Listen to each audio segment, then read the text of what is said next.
Assalamualaikum and hi everyone. Okay, now we proceed to question number 7, which is in learning outcome 8.2. Okay, dalam subtopik ini, equilibrium of uniform rigid body, dia ada problem solving strategy yang awak perlu follow. Dia ada 6 step. Yang pertama ialah draw a free body diagram. So kita lihat pada soalan. Okay, soalan ni melibatkan ladder. Okay, so ada tertinggal information di sini, iaitu dekat bawah ni adalah 3 meter. Kat sini adalah 4 meter. Okay, so dia tertinggal dalam awak punya soalan. Okay, kita lihat diberi kat sini ladder, mass of ladder dia dah beri iaitu 12 kg. Dan mass of the printer is 55 kg. Then the ladder begins to slip at its base when his feet are 70% of the way up the length. Okay, maksudnya printer ni dari bawah dia naik atas, semua stable je lah. Tapi bila dia capai pada 70% daripada panjang ladder tu, dia tangga ni mula slip. Okay, mula jatuh. Okay, di sini okay, dia nak minta awak cari what is the coefficient of static friction between the ladder and the floor. Okay, maksudnya ladder dengan floor dia ada friction. Okay, tapi ladder dengan wall tak ada friction. That's why lah dia akan tergelincir jatuh lah, sebab tak ada friction antara wall dan juga ladder. Okay, firstly kita akan follow step yang pertama tu. Okay, kita tunjukkan dulu dia punya free body diagram. So katakan this one tangga, show all the forces acting. Okay, yang pertama kita ada normal bagi wall. Normal bagi wall mestilah bersudut 90 darjah daripada wall. Okay, walaupun tangga tu awak nampak dia incline, but the forces tu still lagi 90 degrees from the surface. Okay, jadi sekarang and wall to the left. Then kita ada weight of the ladder. Weight of the ladder mesti bertindak tengah-tengah ladder.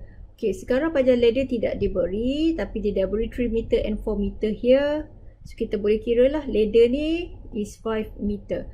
Means that the weight of the ladder bertindak di antara point yang bawah iaitu 2.5 dan 2.5 meter dari atas. Okay, 2.5 meter. Okay, kemudian kita ada penter. Weight bagi penter. Okay, penter ni 70% dari bawah. Okay, so kita assume kat sini. Okay, 70% of the length bagi ladder. Okay, kita biarkan dalam macam tu. Okay, kemudian kita ada frictional force. Frictional force mestilah bertindak opposite dengan motion. Tangga ni akan tend untuk slip ke kiri. Dia tergelincir ke kiri. So frictional force kita mesti apply ke kanan. Dan kemudian kita ada satu lagi normal, iaitu normal antara tangga dengan kita punya floor. Kita letakkan dia normal floor NF. This one friction, this one normal floor. Settle. Now to second step.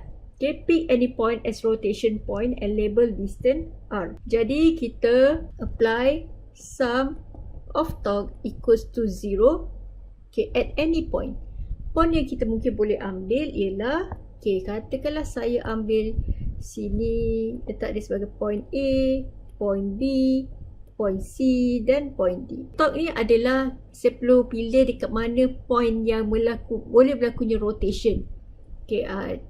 Tapi untuk tips dia di sini, kita perlu choose the point where the most unknown forces pass through as the rotation exists. For example, kita ambil lah dekat point di mana daya yang paling banyak wujud. Kalau kat point A kita hanya ada normal wall. Kat point B kita hanya ada weight bagi penter. Point C ada weight bagi ladder. Dan kemudian weight bagi P dengan weight bagi ladder ni kita dah boleh cari, sebab mass darab dengan G. Mass dah tahu, so WP dah boleh cari. Mass bagi ladder dah tahu, darab dengan G pun kita dah dapat weight bagi ladder. So jadi pada point P, B dan point C, kita dah settle lah. Maksud kita dah tahu nilai. So kita ignore lah point B dengan C tu. Tapi kat point D kita ada dua daya yang kita tak tahu nilai dia. So kita better kita ambil torque ni ataupun dia punya axis of rotation dia di point D. So ambil jumlah torque sama kosong at point D. Awak boleh labelkan apa-apa point sekalipun, tak kisah. Point D ke E ke Z ke, doesn't matter. Sekarang jumlah torque sama kosong. Jadi saya kena carilah apa dia torque tu. Torque dia adalah sama dengan FR sin theta. Sekarang saya ada 5 daya. 1, 2, 3, 4, 5. So saya ada 5 daya. Saya perlu cari torque untuk kelima-lima daya ni. So saya cari torque normal flow. Okay, iaitu FR sin theta. The angle, theta ni adalah angle between F dan R. Okay, jadi sekarang F kita adalah normal flow. Tapi R kita ialah R ni adalah jarak yang diambil daripada daya hinggalah ke axis of rotation. Okay, sekarang dia punya R dia adalah 0 sebab normal bagi flow berada di point D. So, jadi dia akan equals to 0. Dan torque bagi Fs pun sama dengan FR sin theta. Tetapi R dia juga 0. Sebab Fs tu berada di point D. Jadi torque bagi Fs pun 0. Okey, kemudian kita kira pula torque bagi weight ladder iaitu FR sin theta. F dia adalah sama dengan mg. R dia adalah, okey, sekarang R bagi ladder tu adalah 2.5 meter. Okey, sini mg R sin theta. Mass is 12 times 9.81. R is 2.5 sin theta. Okey, theta dia sekarang kita perlu cari. Theta mestilah sudut antara F dan juga R. Okey, ini yang kita kena cari. Okey, theta kita boleh cari menggunakan konsep ni lah trigo 3, 4. So sini saya boleh dapat theta dekat sini, theta dekat sini. So, theta yang dekat bawah iaitu antara floor ni dengan ladder kita adalah tangent theta equals to 4/3. So, theta akan sama dengan 53.13. Dan theta yang ke atas ni adalah 90 tolak 53.13. Okey, ini theta 53.13. Tapi sekarang bagi F dan R, untuk weight ladder ni dia adalah 90 tolak dengan 53.13 lah sebab dia berada dekat sini kan. Okey, ingat ini daya, sini distance. So inilah theta yang kita perlu ambil iaitu 90 minus 53.13.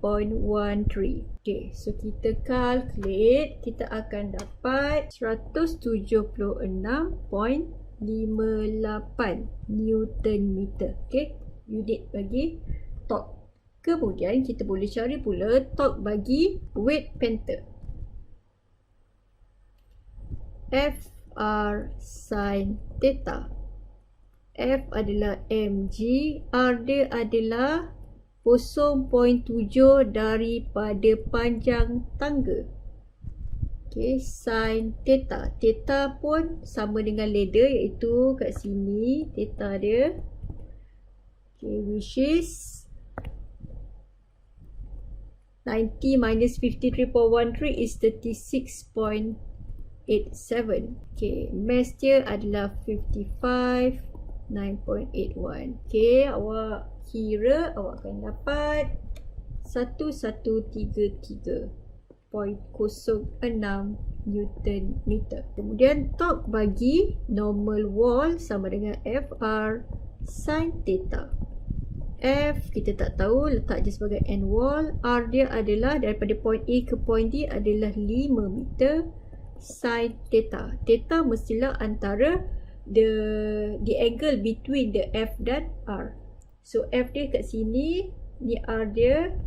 Okay, jadi theta dia adalah sama dengan 53.13 sebab zigzag. Okay, awak akan dapat 3.99999 NW Newton meter. So kita biarkan in terms of NW. Sekarang masukkan dalam, baru kita masukkan dalam persamaan sum of torque equals to 0. Jadi dekat sini kita ada 176.58, 1133.06, 39999 NW. Ini adalah magnitude. Baik, kita perlu cari direction dulu sebab torque adalah vector quantity. Mesti ada magnitude and direction. So macam mana nak tahu direction? Ialah, ingat saya dah inform clockwise negatif, anti-clockwise positif. Okay, macam mana nak apply? Kita tengok pada NW. So, NW kita sekarang dia ke kiri dan dia mesti turn untuk pergi ke axis of rotation. Okay, kat situ. So, dia akan jadi anti-clockwise. Anti-clockwise positif. Kemudian WL pergi ke point D. Dia akan buat clockwise. Clockwise is negative. WP pun akan cenderung pergi ke point D. Pun akan buat clockwise. Jadi negatif. Okay. So bagi normal flow dan juga friction, okay, dia tak ada direction lah. Sebab point tersebut ataupun axis of rotation tersebut berada sama point dengan daya tu. Okay, jadi kat sini from sum of torque equals to 0, kita masukkanlah value. Okay, tadi kita dah tetapkan yang weight bagi weight ladder, torque dia adalah negatif. Weight bagi penta pun negatif, tapi bagi wall positif. Okay, masukkan value negatif 176.58 plus negatif 1133.06 plus 3.99999 NW equals to 0. So, akan dapatlah NW. Cuba buat kira. So, saya dapat 327.41 Newton. Okay. So, baru dapat NW. Kita nak cari sekarang the coefficient of static friction. Ni soalan dia. Nak cari mu S. Sebenarnya, nak cari mu S, dia adalah formula mu S equals to Fs over Nf. Okay. Mu S equals to Fs over Nf. Tapi sekarang, kita masih tak dapat lagi nilai Fs dan Nf. Okay, so ingat Fs tu berada kat bawah sini. Okay, jadi mu S tu adalah coefficient of static friction, di mana dia adalah normal flow. Okay, kita boleh dapat nilai dia. Okay, kita boleh dapat coefficient daripada formula Fs over Nf. Okay, now kita dah apply kat sum torque equals to 0. Ingat, bagi equilibrium of rigid body, untuk pastikan satu rigid body itu berada dalam keadaan equilibrium, kita perlu pastikan jumlah torque sama dengan kosong. Dan kita perlu pastikan juga jumlah daya sama dengan kosong. Jumlah daya sama kosong ni terbagi pada dua. Sum of Fx equals to 0. Sum of Fy equals to 0. So, jadi kita perlu apply untuk jumlah F pula. Jumlah torque dah settle kan. Kita ada WL, kita ada WP, kita ada NW, kita ada Fs, kita ada N flow. Okay, sekarang kita kena tinggalkan tentang torque. Okay, sebab bila cerita forces, kita tengok daya sahaja. Okay, tengok pada 5 daya ni. Okay, kita kena lihat daya, asingkan daya-daya yang berada di X and Y komponen. So, kita lihat dulu paksi X. Paksi X yang ada normal wall dan ada Fs. Okay, jadi kita apply dalam persamaan kita, sum of Fx equals to 0. Jadi, jumlah daya pada paksi X sekarang adalah NW ke kiri, Fs ke kanan. So, Fs tambah dengan minus NW will equals to 0. Jadi, Fs akan sama dengan NW. NW dah tahu kan? Iaitu kita dah kira tadi 327.41 Newton. Okay, settle.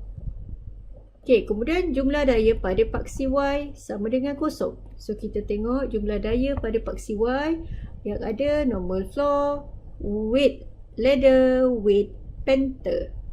Okay. So, masukkan ke atas sebagai positif, ke bawah sebagai negatif. Okay, equal 0. Okay, normal flow akan sama dengan weight ladder 12 darab 9.81 tambah 55 9.81. Okay, finally kita dapat 657.27 Newton. Okay, so dah dapat dua value ni, barulah masukkan dalam formula coefficient 327.41 over 657.27. Kita akan dapat 0.498. So itulah jawapan bagi soalan 7.